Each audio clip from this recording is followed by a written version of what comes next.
Hey guys, welcome back in WordPress tutorial series. In my previous session, I have shown you how you can choose the theme according your business need. As you saw, there many themes are available and I also installed one of them. If you not seen, then you can check the link in the description box. So today I am going to show you how you can customize your theme. Let's start. First, you need to log in and open your dashboard account. There you will see the customize option under the appearance menu. Just go with this and there you will see multiple customization option, but first you need to choose a static page for home page. So click on the home page setting option.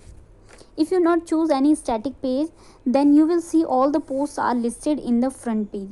So I'll choose home page as a static front page.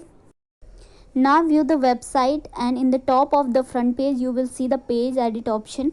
Just click on it, and after that in the right side you will see the page attribute option. Here you can choose the template for your static front page. I will choose the front page template and then update it.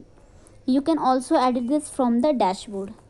So now just view the front page, and it is still not perfect, so I will go back in the customize option and then click on the theme design option. Here you can edit some basic settings.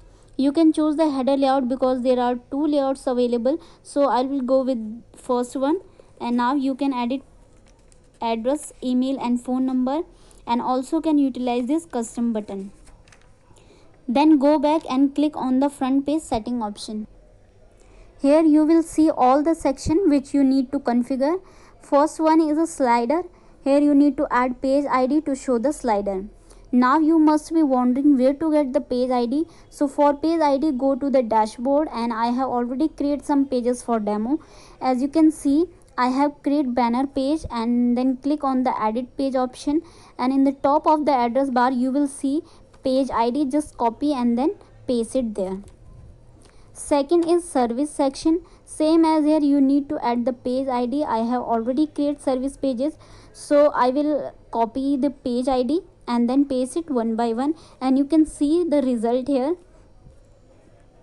Third one is about section. Here you choose about us page, and for image go to the dashboard and click on the edit option of the about us page, and in the right side you will see the feature image option, so you can edit feature image for all the pages and posts.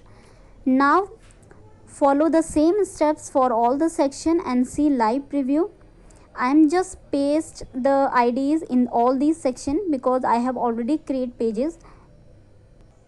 In highlight section you can choose any particular categories of post, or you also have the option to disable any section if you don't want to it. Now in the contact section you need to add the shortcode of contact form 7. I have already installed the contact form 7 plugin, and just now I'll copy the code and then paste it here. You can also modify the field of contact form 7 according your requirement. Now for logo, in the customizer option you will see the site identity option. Just click on it and select your logo. And now I'm going to disable the title because you can choose one of them. I'll go with the logo, and then finally it is done. You can view your website. So thank you guys, hope you like it and you want to learn more things, then keep watching for more interesting video. Thank you.